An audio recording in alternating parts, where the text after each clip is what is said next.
All right, folks. Well, hello and welcome to the Rails board meeting. Today is Friday, June 19th, 2020. I am Paul Mills, president of the Rails board, and I call this meeting to order at 1:05 p.m. I do have a short statement I need to read. The governor issued Executive Order 2020-07 in March, which has been extended from time to time. Illinois public bodies have been able to meet remotely due to the COVID-19 pandemic without having a physical quorum of the body present at the meeting place. The governor's EO suspended the in-person quorum requirement of the OMA and also modified the reasons for which a member can attend a meeting remotely. The governor's most recent extension of his executive order stated that this authorization would terminate when the General Assembly enacted legislation to authorize remote meetings. And actually, you may recall, such legislation actually has been signed.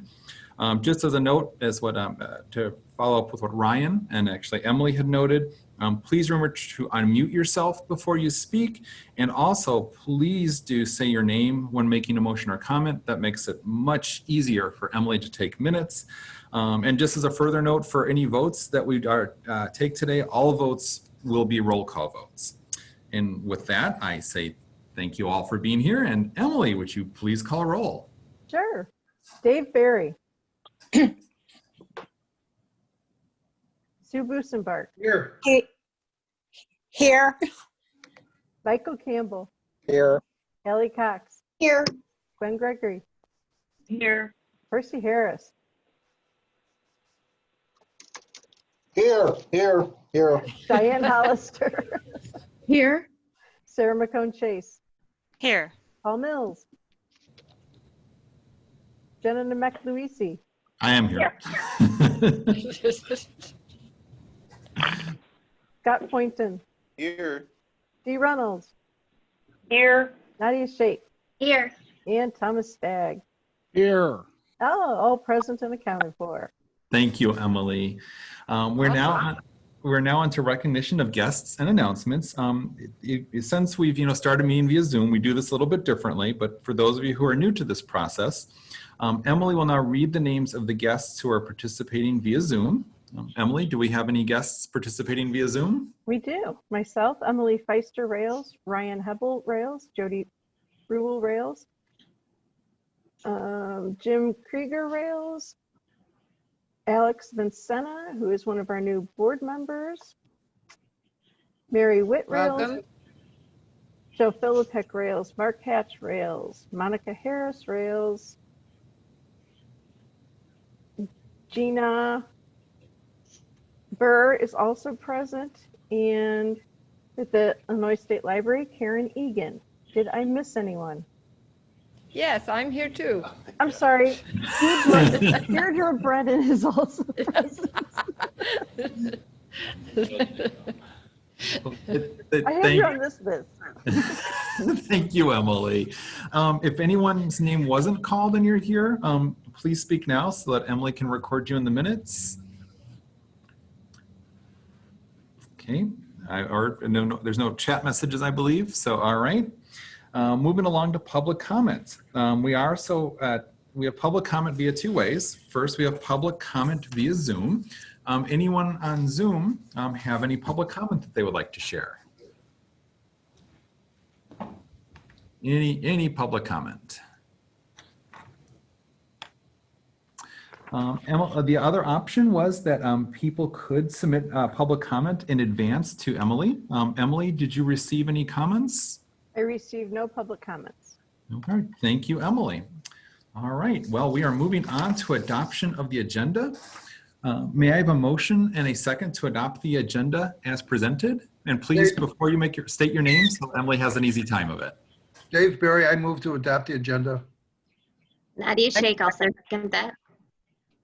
Thank you, Dave. Thank you, Nadia. Any discussion about the agenda as presented? If not, Emily, would you please call roll? Sure. Dave Barry. Yes. Sue Busenbark. Yes. Michael Campbell. Yes. Ellie Cox. Yes. Gwen Gregory. Yes. Percy Harris. Yes. Diane Hollister. Yes. Sarah McCone Chase. Yes. Paul Mills. Yes. Jenna Namek-Luisi. Yes. Scott Poynton. Yes. Dee Reynolds. Yes. Nadia Shake, Yes. Thomas Stagg. Yes. Thank you all, and thank you, Emily.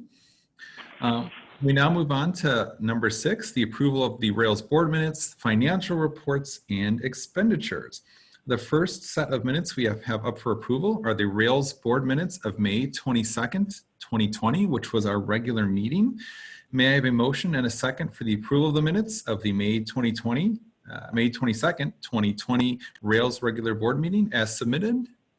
I move, Michael Campbell, so move. Thank you, Michael. Traffic alert. I-80 traffic obstruction. Yep. I'll second that. Sarah McCone Chase. Thank you, Sarah. And plus we had a geographic system, offer their input as well, which is always appreciated. Any additions or corrections to the minutes as presented? If not, Emily, may I have a roll call vote, please? Sure. Dave Barry, Yes. Sue Busenberg, Yes. Michael Campbell, Yes. Ellie Cox, Yes. Gwen Gregory, Yes. Percy Harris, Yes. Diane Hollister, Yes. Sarah McCone Chase, Yes. Paul Mills, Yes. Jenna McLuisi, Yes. Scott Poynton, Yes. Dee Runnels, Yes. Nadia Shake, Yes. Thomas Stagg. Yes. All right, thank you all. We do have another set of minutes also from the same day, specifically the Rails board minutes of May 22nd, 2020, the closed session. May I have a motion and a second for the approval of the minutes of the May 22nd, 2020 Rails closed session board meeting? So This is moved. Jenna. Ellie I Cox. Oh, did you get that, Emily? I got Jenna and Hallie, I'll second. Thank you. Thank you, Jenna. Thank you, Hallie. Any edits, comments about the minutes from the closed session? If not, Emily, may I please have a roll call vote, please? Dave Barry, Yes. Sue Busenberg, Yes. Michael Campbell, Yes. Ellie Cox, Yes. Gwen Gregory, Yes. Percy Harris, Yes. Diane Hollister, Yes. Sarah McCone Chase, Yes. Paul Mills, Yes. Jenna McLuisi, Yes. Scott Poynton, Yes. Dee Runnels, Yes. Nadia Shake, Yes. Thomas Stagg. Yes. Thank you. Thank you again, Emily. Well, we are now going to move on to the Rails financial report, which will be presented by Mr. Jim Krieger. Jim? Good afternoon. In your packet is the financial report for the month of May. We have only 1 month left of the fiscal year. Our unassigned general fund is $14.5 million, and it would fund about a little over 15 months of operations. Cash and investment balances continue to decline as we haven't received any area and per capita grant payments since January. And it's unclear when we'll receive the remainder of the fiscal year 20 award. And the amount due still in payments out there is over $6.4 million. Our general fund revenues through May were $2.6 million below budget, mostly due to lower area and per capita grant revenues, but also investment income is over $105,000 below budget. We started the year with interest rates at about 2.5%, and our investment income in March was over $35,000 or $38,000, and by May the rates had declined to 0.6%, and I believe they're at about 0.45% now, as 2 weeks later, and our investment income was $10,288. And that's due to Federal Reserve Board actions in reaction to the pandemic. Our expenditures are just under $1 million below budget due to the various areas, contractual services, personnel, library materials that have been favorable thus far. Since the pandemic began, our travel expenses and seminar and fuel expenses have gone down to virtually nothing since we shut down the operations. In mid-June, we are starting to restore delivery, and they'll be back at full speed, at least as planned by the end of this month. And the Burr Ridge office in East Peoria is now opened up to limited occupancy, and people are coming in as needed. In contractual services, we hadn't given any catalog membership grants yet. A second wave of applications came in during April and May, and we are expecting to pay about $182,000 out for the year. Our budget was $320,000. Let's see. Yeah, and as I noted, our meeting and travel expenditures were less than $500 this month, and we had zero fuel expenditures, and they're budgeted at about $22,000. So we are achieving some savings. Our special revenue fund expenditures, the Census 2020 program, we spent $388,000 so far on that of our $825,000 grant. There will be quite a bit more coming out during the month of June, and we did receive a second grant for fiscal year 21 of $352,000. That will be so that program will continue, as will the L2 replacement project. We've overspent our initial grant, but we've already been awarded a grant for next year, which will make up those funds and complete the project. And that's pretty much it. Can I answer any questions?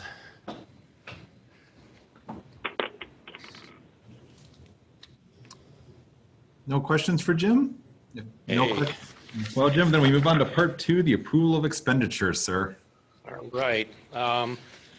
The listing of the month's expenditures are towards the back of the report. Includes all the detail. The expenditures for the month were $828,035.86. Do I have any questions on the detail? A lot of money going out during May was census related to our subrecipients, by the way. This was not all operational expenses by any means. Which you can see in the monthly reports. Yeah. Yeah. Yeah, it's great. That's where a lot of the activity Yep. is in the special revenue funds.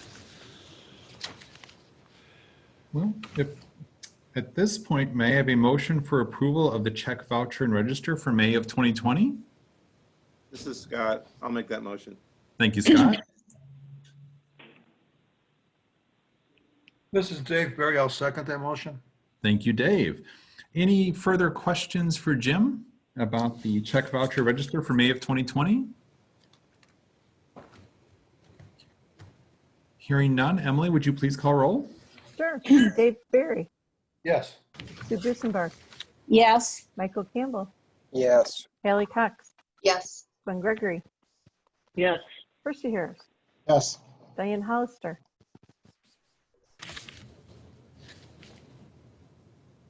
Diane Hollister, you gotta unmute. Yes, thank you. Sarah McCone Chase, Yes. Paul Mills, Yes. Jenna Nemec-Louisi, Yes. Scott Poynton, Yes. Dee Reynolds, Yes. Nadia Shake. Nadia Shake. Can't hear you. Yes. Thank you. Thomas Stagg. Yes. Great, thanks. Thank you, Emily. All right, and thank you again, Jim, for another fine report, sir. Thank you.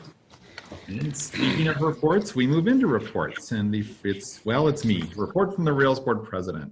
So this is kind of a sad duty that I must perform, but it's also a celebration too of service. I would like to take this opportunity to virtually present our 3 outgoing board members with plaques that read, and I believe Deirdre is going to hold them up. So if you can put Deirdre on your screen. Sincere I think appreciation. if I talk, Oh, sure. maybe if I talk, it will, no, it didn't work. Ryan, can you do something about that? Here they are. Well, there's you. All right, so would you like me to read them? Please, Deirdre, would that be great? Okay, thank you. So, reaching across Illinois library system, in sincere appreciation for your service to the Rails Board, for Dee Runnels and Dave Barry and Nadia Sheikh. Thank you, Nadia, and thank you, Dee, and thank you, Dave, for your service to the Rails Board. It is a lot of time and effort that you put forward to this, and you certainly exemplify the best of what Rails is in terms of how we support community with your leadership and your guidance. So I will miss you all, and I thank you. I think the entire board and our staff thanks you for your service. Indeed. A We're round gonna of miss you applause. too. Yes.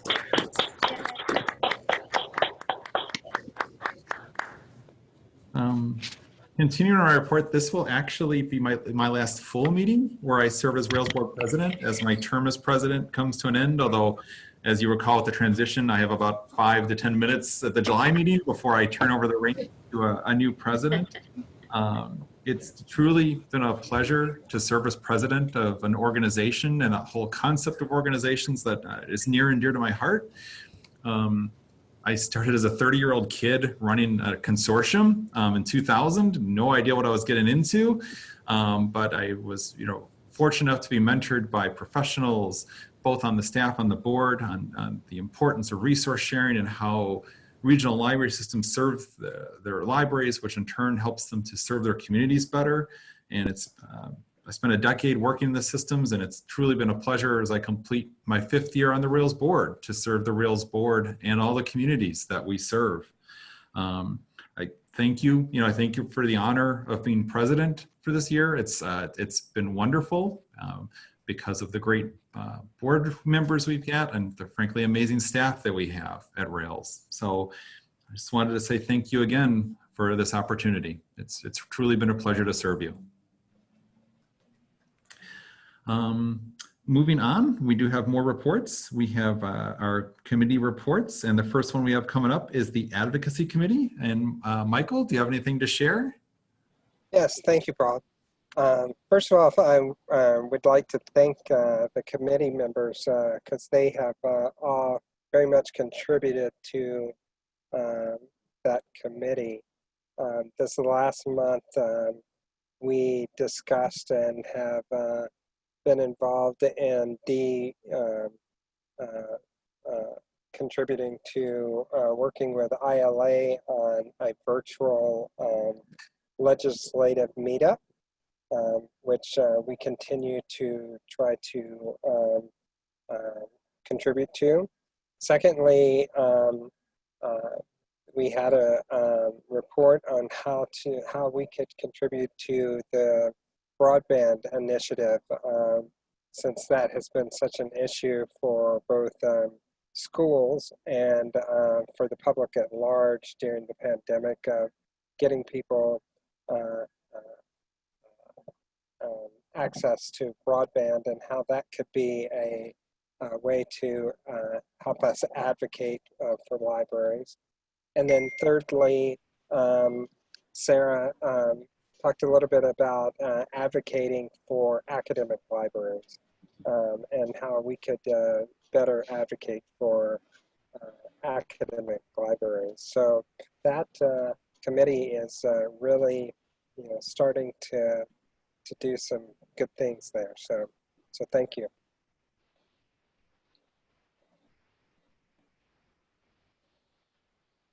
Thank you, Michael. We now move on to the Consortia Committee, which has not met. We move on to the Executive Committee, which has not met. Makes some of these reports very easy.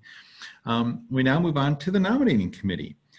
Gina Burr is on the Zoom call, as I recall correctly, and she has a report to present to us. Gina?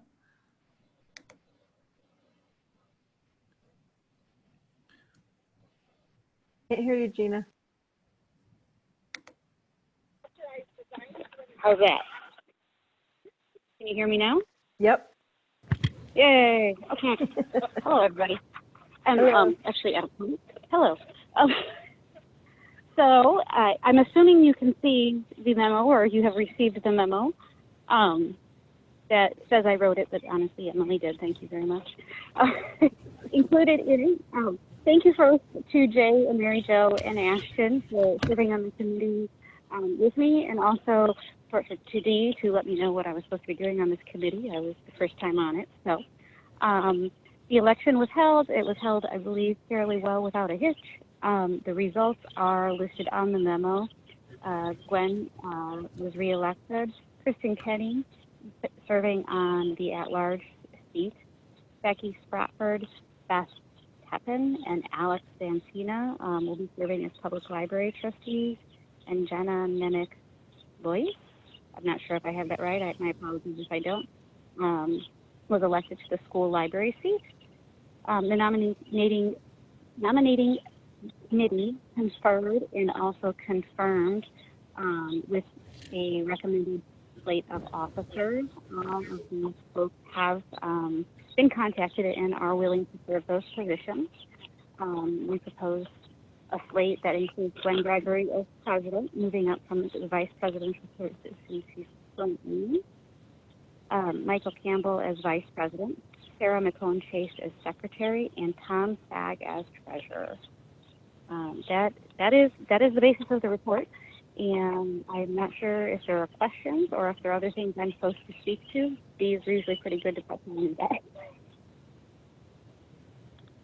Well, no, Gina, I'd just thank you for your service. The nominating committee serves a really important function for us. And just to reiterate what Gina had noted, we're not voting on the slate today. That will be something when the new board that is seated in July will do. So the slate will be presented and nominations from the floor, as usual, will be taken at that time as well. Very good. Thank you, Jody, for sharing the document. It's very helpful. Yes. All right. Well, again, Thank you, Gina. thank you, Gina. Thank you, everyone. Yes, thank Bye-bye. you, Gina. We now move on to the policy committee, which is Gwen Gregory. Gwen, do you have a report to share? The policy committee has not met. That makes that easy. Thank you, Gwen. Deirdre, the resource sharing committee. Is there a report to share? No, we canceled the meeting. It just seemed there was not enough specifically for the agenda, and people have a lot on their plate right now, so we did cancel the meeting for June. That sounds understandable. And that brings us to the Universal Service Committee. Sue, do you have a report to share?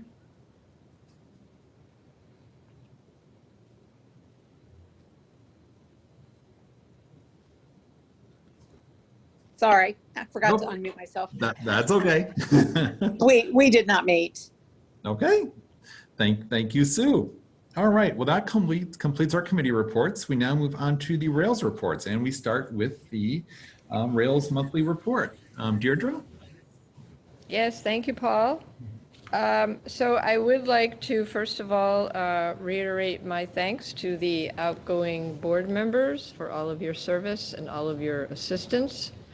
And to President Mills, who will, however, we will have him for a few more minutes in July, so that's very nice.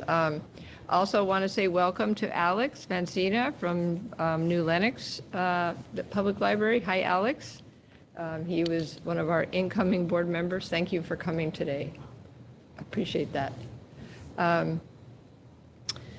Let's see. Okay, so a few things from my written report.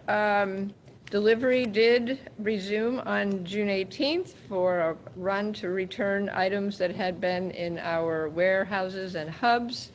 There'll be another delivery next Monday to deliver everything we picked up on June 18th from libraries, the things that were going back.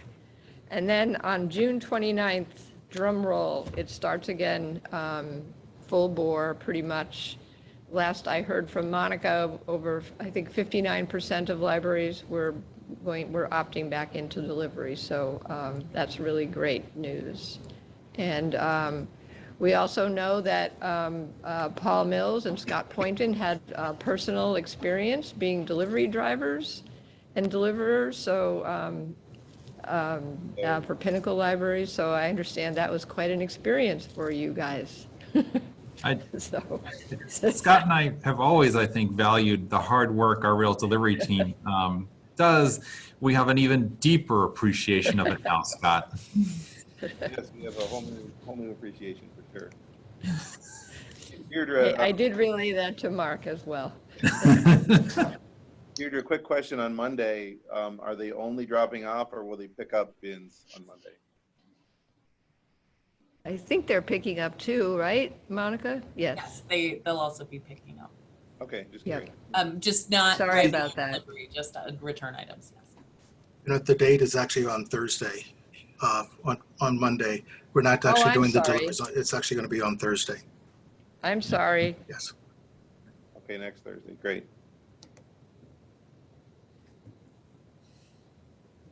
I don't know why I had it in my head. Anyway, okay.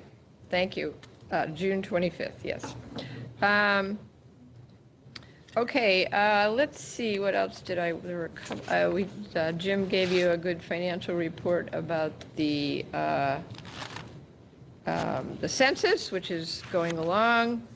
I did want to draw your attention to the report there, even though we're not, even though we're in a pandemic, there's still an amazing amount of work going on at Rails in all of our libraries. A lot of good, important deals that Layla Heath is facilitating, things like things related to curbside pickups and discounts. The My Library Is campaign continues. So yes, things are proceeding. And the Rails plan to resume delivery is in your packet. I think you all saw that attached to my general report. So then I did, and then last night I did, or yesterday, I did send you an additional document that's related to an item in my report about the work that our responsibility to build a better society, both at Rails and in libraries. And I think that Jody's going to share those documents now, I hope. And I think, yeah, so there's the menu, the memo. And I think, really the memo, I think, says it all, which is that I just, I've been thinking about this. I'm sure everyone has. We've been talking about it internally.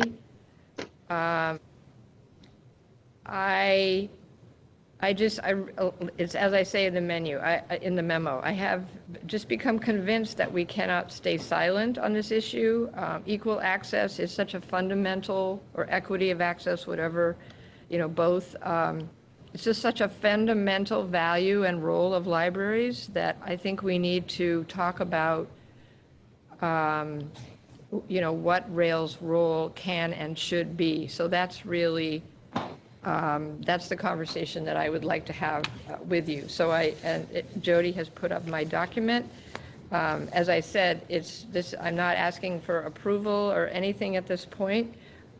But I would really value your input and advice. And I guess I also want to say that this is obviously just the beginning of what we need to do and want to do. We need an action plan for how to help libraries and how to be ourselves, part of the solution. So I think I will just be quiet and ask if you would be willing to share with me your opinions about this.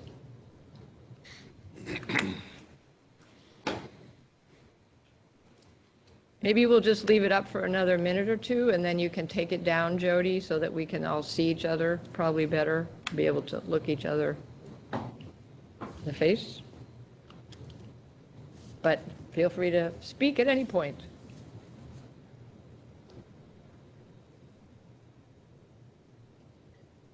I think you can take it down, Jody.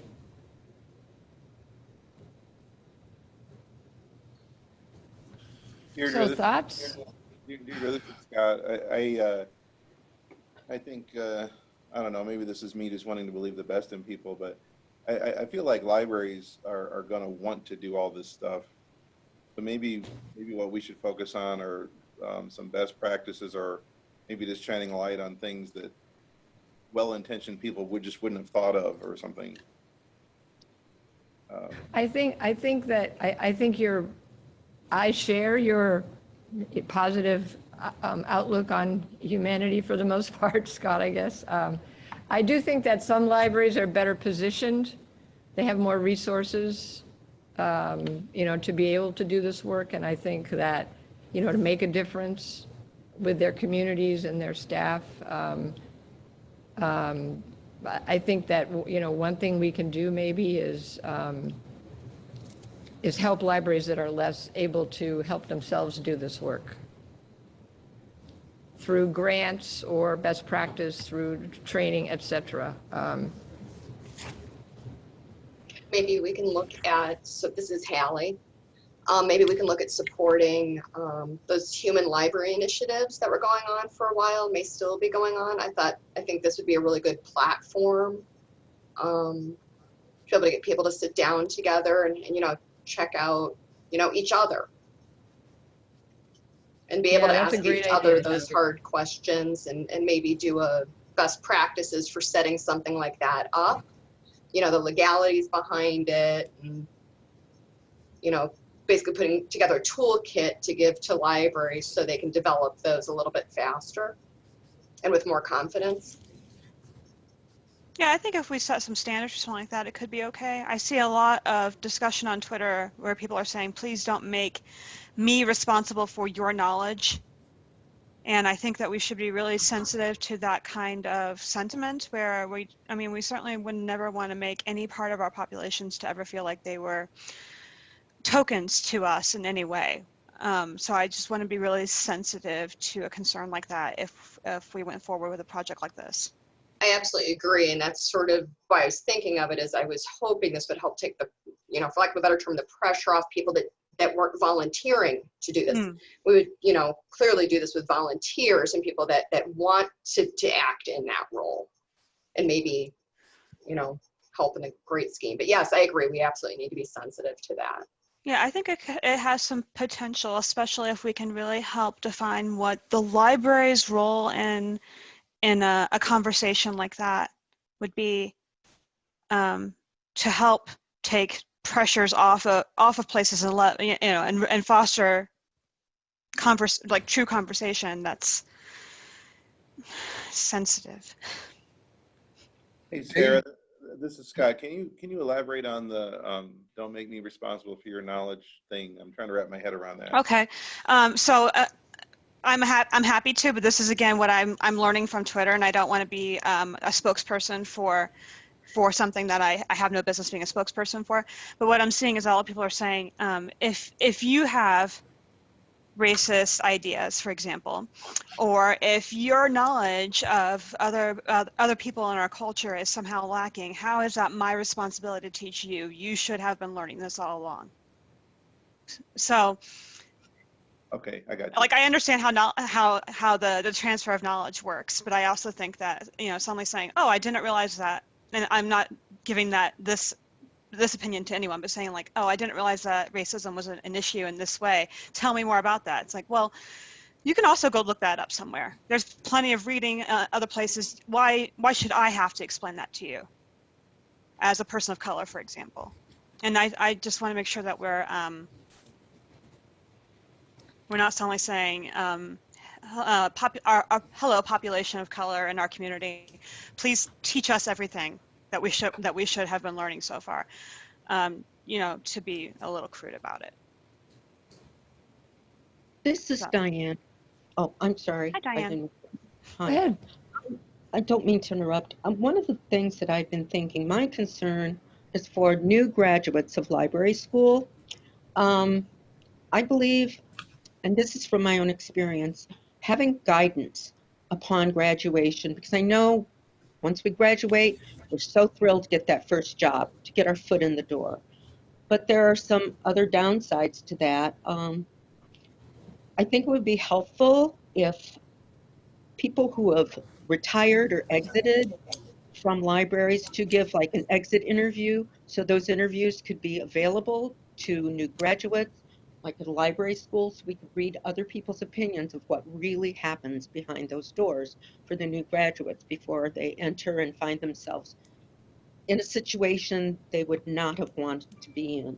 Kind of like rate my professor, you know, tell the truth. Because once you're there, you're pretty much stuck and place bound. And as I say, I just think that having that guidance or that helping hand or being given a heads up by someone who's been there, that knows the ins and outs and some of the pitfalls of the library, some of the, you know, the positives, but then as well as some of the things to avoid that may make their minds up that they don't want to go to that specific institution to work. So that's my 2 cents. But I am very concerned for graduates. This is Michael. One of the things that I think that libraries have the opportunity to do is, and I'm kind of like Sarah, is that, you know, I don't want to speak for people who, you know, who have you know, I'm not the expert here, but as that I do think that libraries have the opportunity to re-educate more than anybody else for you know, for other diverse populations. So for whether you're LGBT plus community, whether you're, you know, Latinx, or whether you're you know, African American, Asian, whatever the case may be, and it is, you know, as Sarah articulated, it's not necessarily people of those minority or diverse populations' responsibility to do that, whereas the library has that information at their fingertips to provide the public that information, that knowledge. So this is Scott. A conversation that we're starting to have in my libraries is how to avoid confrontations between the police and our patrons. And you know, it's my whole career basically, it's been like the knee-jerk reaction of when there's a serious problem in the library, just call the police and they'll deal with it. So we're starting to rethink and rework how we can de-escalate situations without setting up, you know, police versus patron interactions in our libraries. I think that's a really great conversation that you're having, Ben, and I think that it's something that we probably all need to be thinking about with our own libraries and librarianship at large. Yeah. Yeah. And coming back to Diane's statement about graduates, I mean, these are all things they don't teach you in library school. Like they don't teach irate patron de-escalation in library school. Maybe they should. Maybe that's another place that we should look at, right? Well, I mean, along those same lines, we know that in librarianship in general, it's like 85% white. So in what ways can we help librarianship become more diverse so that we're actually representing the full array of our patrons? Yes. Right. Yes, Jenna. Thank you very much.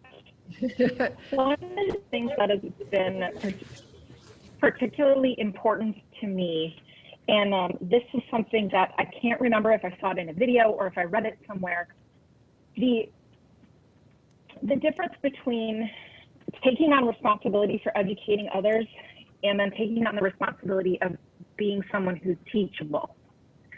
And for me, that is really important.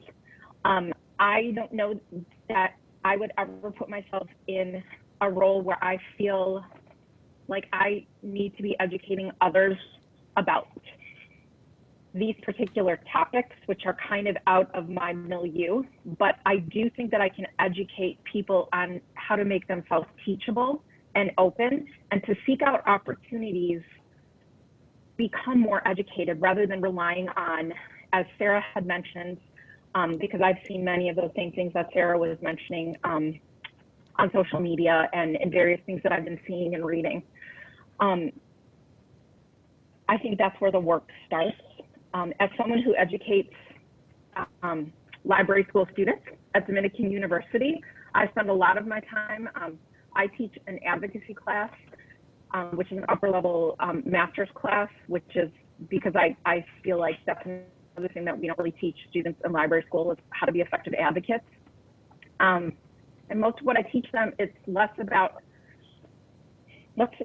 teaching them how to do it and more about getting themselves to think about themselves as an advocate and educating themselves and finding those opportunities for themselves to be teachable.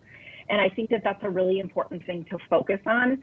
I'm not exactly sure what the Rails role is in that, but I think that if we can demonstrate as a board and demonstrate as an organization that we are open to being teachable, that doesn't necessarily mean that we're looking to people of color or diverse communities to educate us and to speak on behalf of the communities with whom they identify.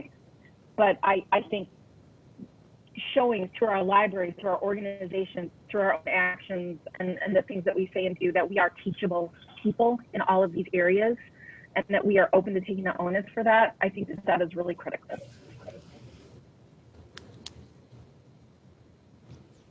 Thanks for that.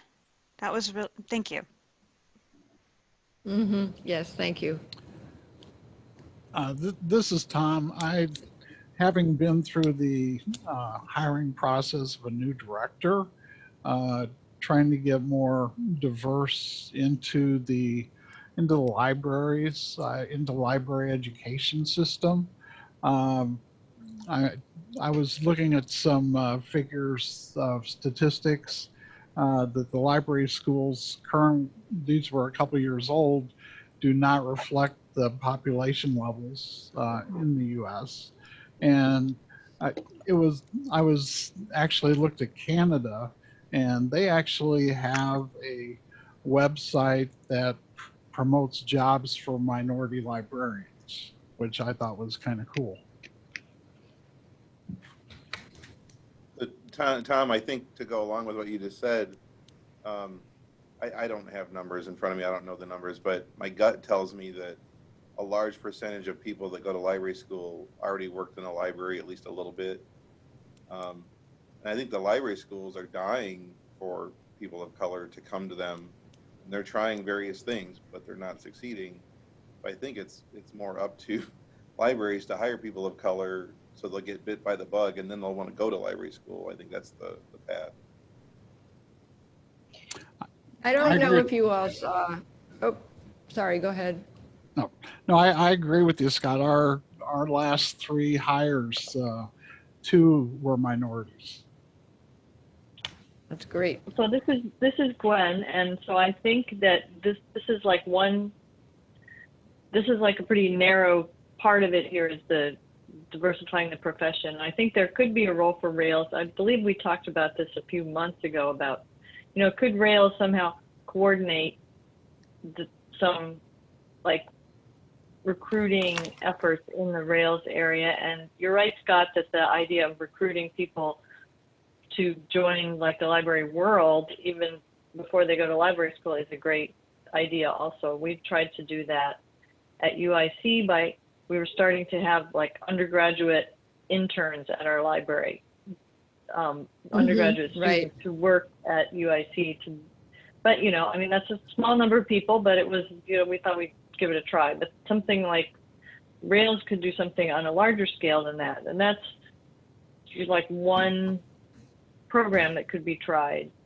I also like the idea of thinking more deeply about what kind of things libraries do, even when they're very traditional, like fines. There's been a lot of talk in Chicago lately about how things like traffic tickets are an expression of systemic racism because they really affect certain people a lot more. And library fines are another example, which I think people are starting to see that is also an issue. So, Rails can possibly lead some efforts in examining general library policies that are kind of traditional and seeing if we maybe want to think about changing them.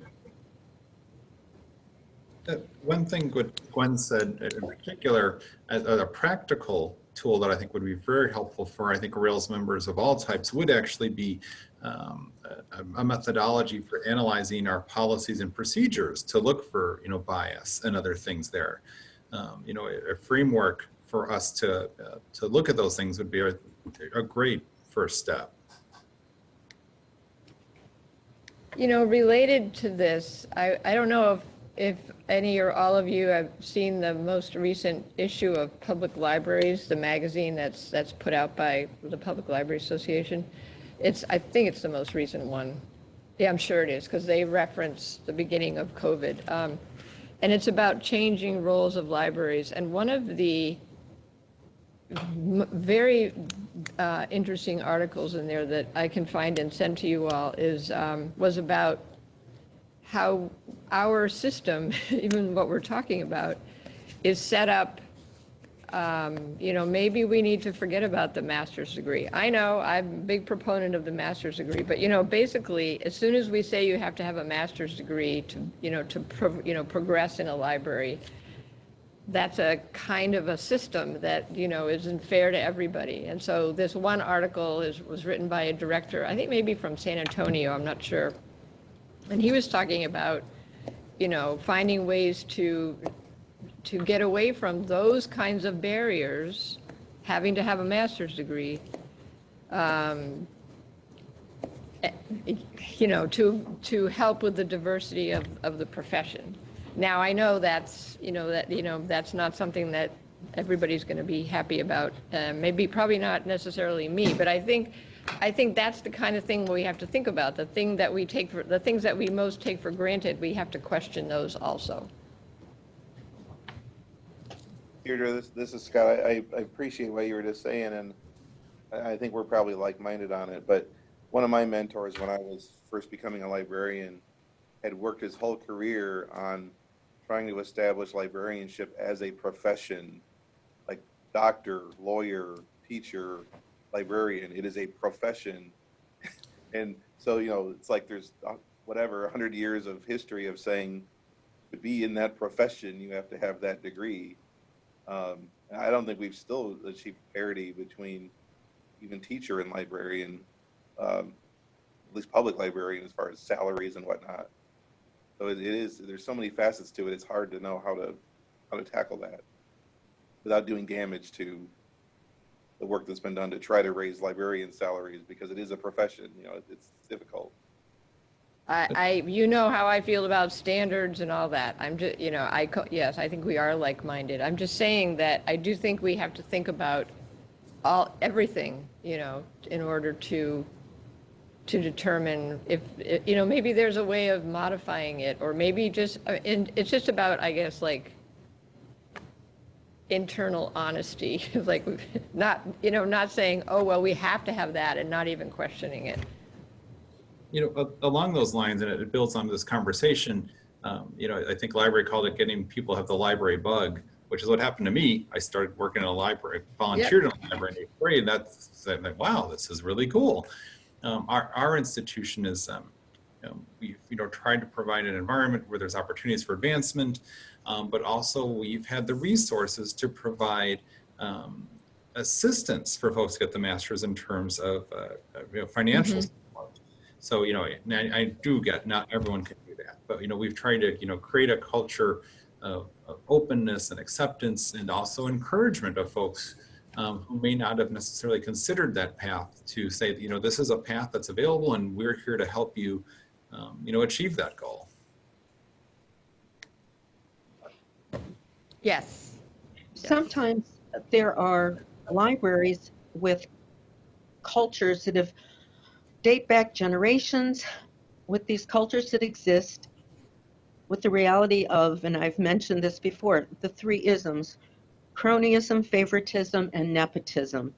And from people on the outside trying to get into the library for occupation, to go on for more educational library science, sometimes those don't exist because these people, people don't have the opportunity, because this culture exists that the jobs are already spoken for by, as I say, relatives, friends, whatever.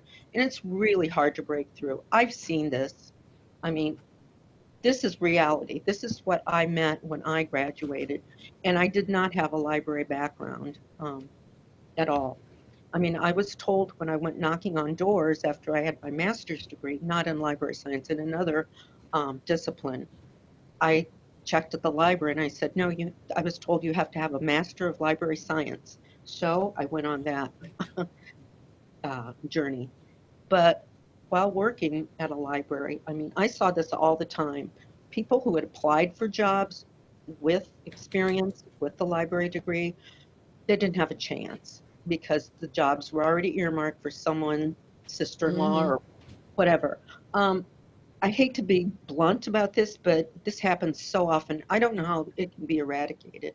And people who really have a degree in hand, who have experience, they're not able to get their foot in the door.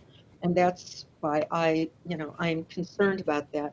Now, my background is I worked for the municipality for a fire department, and I've been on police and fire board. So when hiring comes, and I'm not suggesting we should do this, but sometimes the hiring is just done by one person or a select few, or someone whispers in someone's ear, so-and-so needs a job, and then voila, next thing they've got the job without really, and I know the jobs are advertised, but sometimes the jobs are just earmarked for someone, or they're created for someone that knows someone on the inside. And that's the reality that I've met. And it concerns me, especially for the new graduates. And knowing what type of a library you're getting into, because it all comes down from the top. And if the culture exists, and if there's a good old girl system that's there, or good old boy system, whatever, it's just hard to buck. It's hard to get in, and it's hard to fit in. So I don't know what the answer is, and people aren't going to come out and say, yes, we really need help, or we've got racist tendencies. I mean, we've asked those questions at police and fire interviews, but I mean, no one's going to say, well, I've got a problem with it. So that's my 2 cents for right now. Yep. It's a long road. You have to start though, right? I mean, I guess that's where I'm at. And,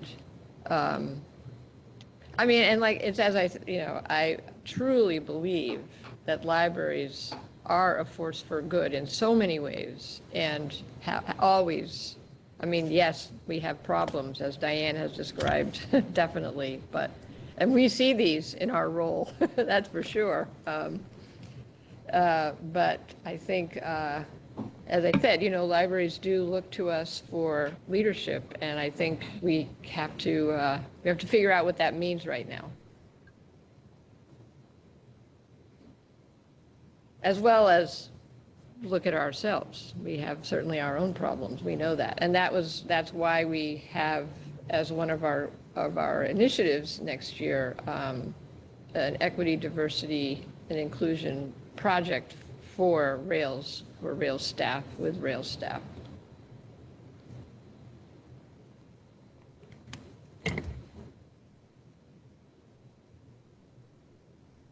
I think that's a really good start. I think that we're not going to be able to completely eradicate these issues, especially not by committee. I think a lot of it is, self-examination and internal change, but I think having these really difficult conversations are a massive part of bringing about change. Yes, I agree. They are difficult conversations. So, and I guess because I'm sure you're wondering, well, now what? So what I'm proposing to do is to talk with Rails staff about what this leadership, this, this work, this social responsibility work might look like. Because, it's one thing, one small thing to say something. It's all, what matters is what you do. So, and we can't just I couldn't just figure that out, by myself, or I don't want to. We need input, as one of my colleagues said. We need to, talk to people whose situations will help us educate ourselves, so that we can understand what we should be doing. So I guess what I'm proposing is that I will bring you back more of a plan and a more, fully formed plan. Does that make sense? I think that would be great, Deirdre.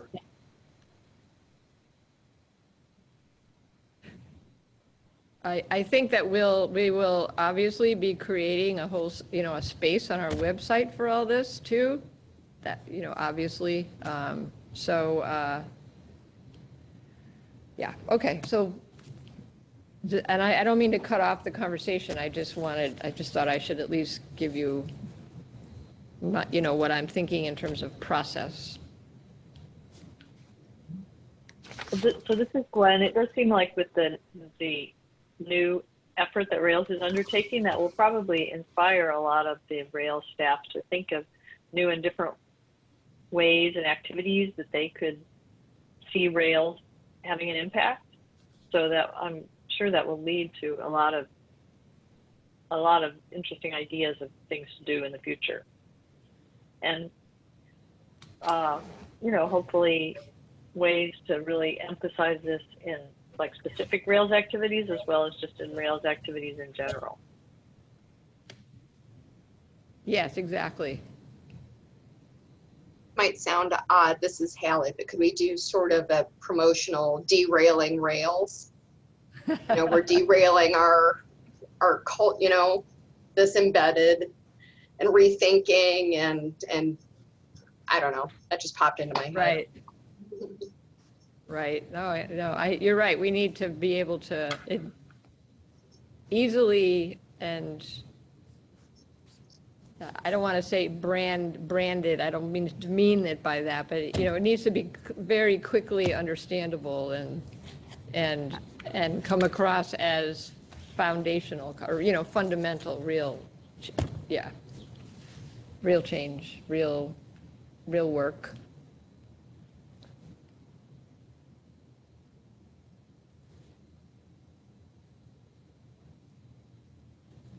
Well, Deirdre, I hope this conversation has been helpful for you. Thank you for putting that memo together, and I know I'm for one. I'm looking forward to seeing what the Rails staff develops. Great, thank you. Thank you. This really needed to be done, and I was very happy that I saw this and last night that you had sent this. I think it's something that really absolutely needs to be addressed, and I'm very thankful for this. Thank you, Diane. I am as well. This is a good move. Thank you, Sarah. Thank you all. All right. I guess that concludes my report. Well, that was a fun conclusion, Deirdre. We do now move on to the Illinois State Library report, and Karen Egan will be delivering that report. Karen? Hi, thank you for letting me join you today. Since your meeting last month, the State Library has actually opened. As part of the Secretary of State Services, we are open to the public. Now, not that many public are coming in, but we are open to the public. And we're using guidelines for necessary precautions, including wearing masks and social distancing, hand sanitizer all over the entire building. Staff have their temperatures taken every morning upon entering the building to make sure that, everybody is healthy. They've put up plastic glass barriers at the circulation and the reference desk, the reference and the circulation desk. There's tape on the floor to ensure that patrons coming in stay 6 feet away from the public services staff. So it's a whole new world as we're operating, as I'm sure you are as well. But we're open, so that's a good thing. We have processed, I'm so excited, all of the remaining fiscal year 20 grant programs, which may sound silly, but just as everything shut down, the day before we shut down, as many of you probably know, we had just calculated the award totals for the public library per capita grants, and then we shut down.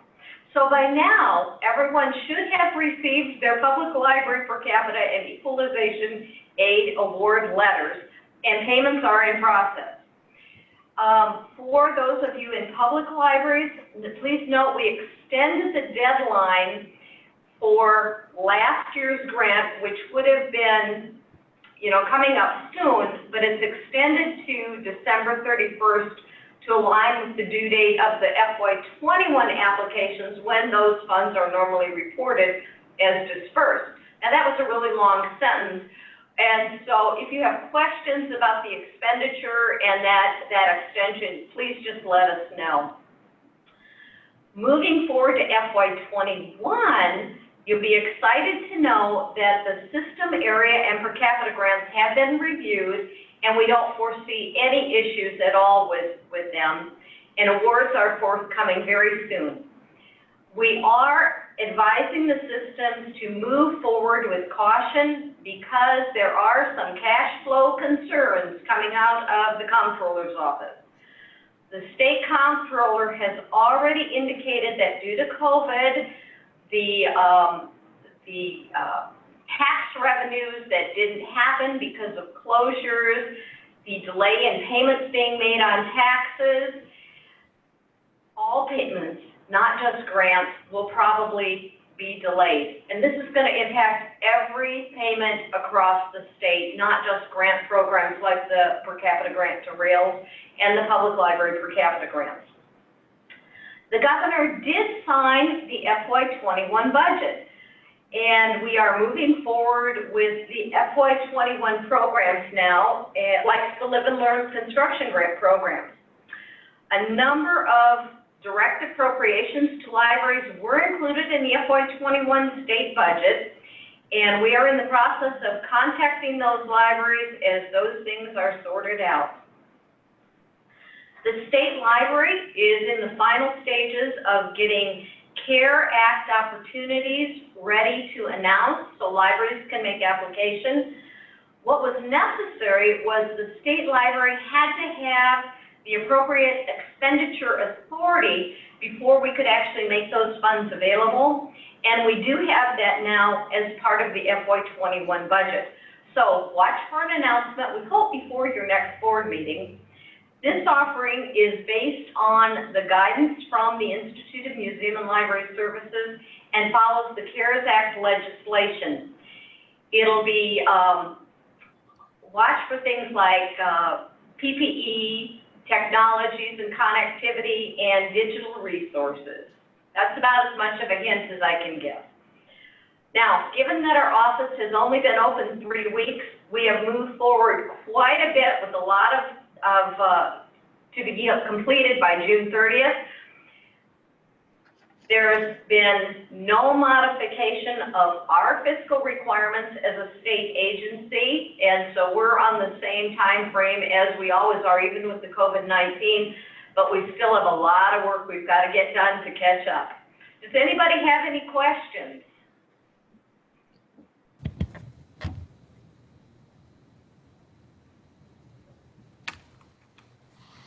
Okay, thank you, President Mills, and I appreciate your time. Thank you, Karen. It's always a pleasure to hear from you, ma'am. We now move on to new business. Our first one is the Rails board meeting schedule for FY 2021.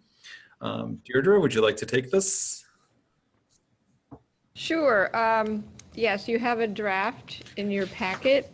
We're just following our usual schedule, but really today we're asking specifically for approval of the July 24th 2020 meeting at 1 p.m.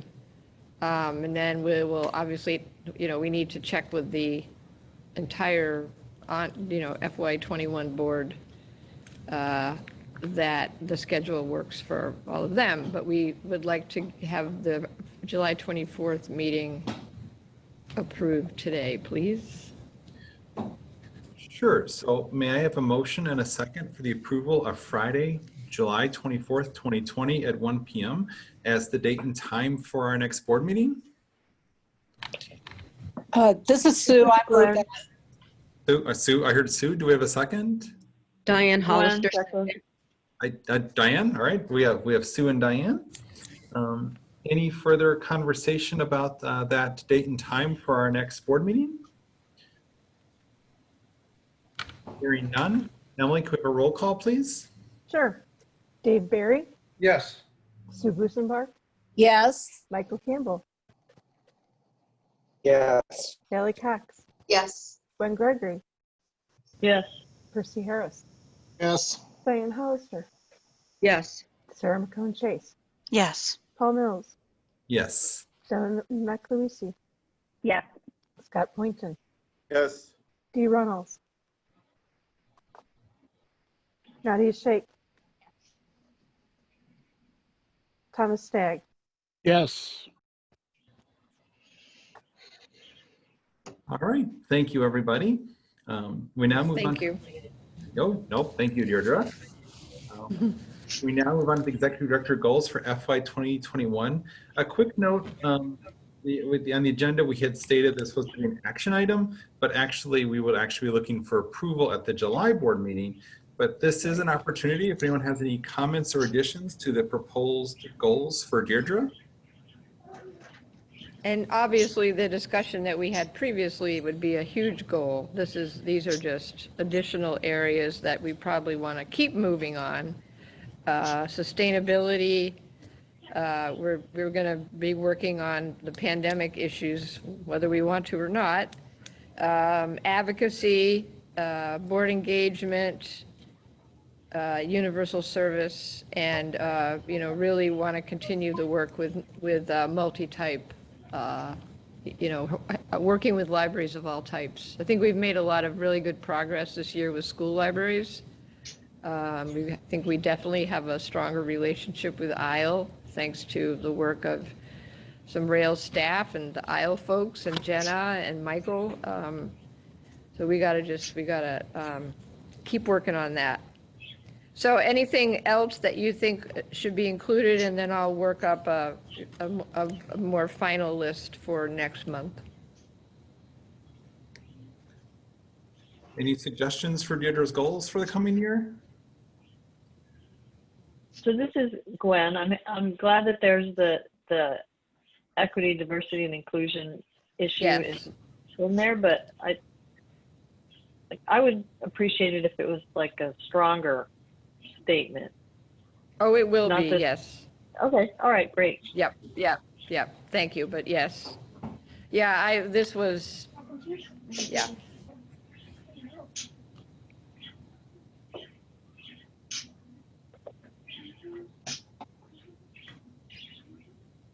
All right, well, this will be for the incoming board to formally approve. Thank you, Deirdre, for putting them together based on the conversation we've had earlier from your evaluation process. Looks good. Moving along, we have membership changes, and actually Dan Bostrom will actually be presenting this topic. Dan, I hope you are still with us. I am. Hi, how are you, everyone? Happy Friday. So this is a membership approval request from the Institute for Clinical Social Work. And I've been communicating with them since early May. And they had been a member. They were suspended back in 2013. I don't really know the circumstances behind why they were suspended. Typically, it's somebody doesn't do certification, something like that. Neither myself nor my contact at ICSW were around back then. So I do know that they're very committed now. I had a really good conversation with Joan Servatius, who is the representative, we spoke on Monday. This is the first time I've ever done a virtual site visit in regards to the membership process, but it went really nicely. She gave me a tour. She got to show how they're kind of getting things set up in the space that they're renting from St. Augustine College.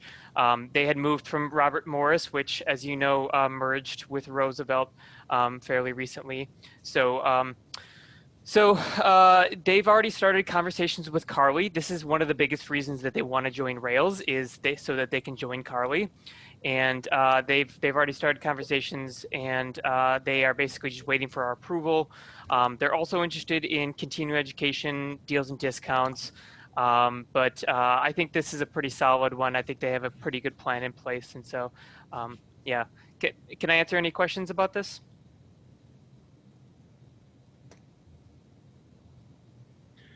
Any questions for Dan? Hearing none, may I have a motion and a second for the recommendation for the Institute of Clinical Social Work in Chicago to be accepted as a new Rails member, and that the recommendation be forwarded to the Illinois State Library for approval? This is Dave. Sarah McCone-Chase. I heard Sarah. Sarah's Sarah. Emily, did you get a second, ma'am? No, I got Sarah. Okay. I'll second. Hallie. Now, thank you, Hallie. All right, we have a second. Any further conversation on this recommendation? Hearing none. Emily, may I have a roll call vote, please? Sure. Dave Barry. Yes. Sue Busenbark. Yes. Michael Campbell. Yes. Kelly Cox. Yes. Gwen Gregory. Yes. Percy Harris. Yes. Diane Hollister. Yes. Sarah McCone-Chase. Yes. Paul Mills. Yes. Jenna McLuisi. Yes. Scott Poynton. Yes. Dee Reynolds. Dee Reynolds left. Nadia Sheikh. Yes.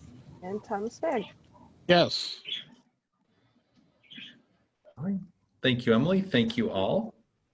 Well, we are actually down to agenda building for the next Rails board meeting. We actually do have several things already programmed for that agenda. Certainly swearing in of our new board members, the election of board officers.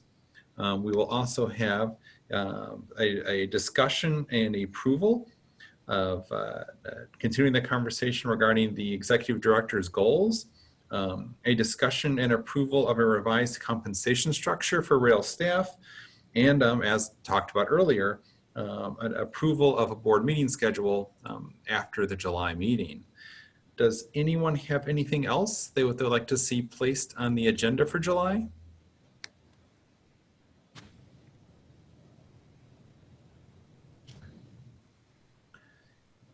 Paul? Yes, Dave. I'm sorry.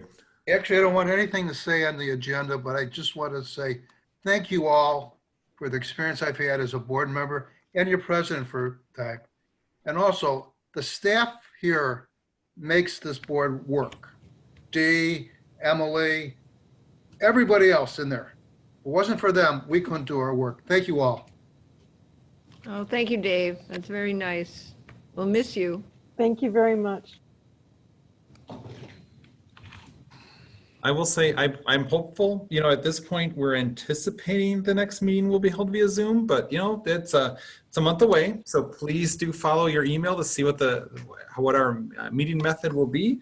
I've really missed seeing you all. It seems like it's been a lifetime since I've seen some of you in person. So it'd be great, but we will see. We will see what the world brings us. So that's right. Last call for any agenda items for next month. Well, hearing none, I will declare this meeting of the Rails Board of Directors adjourned at 2:19 p.m. Thank you all for being here.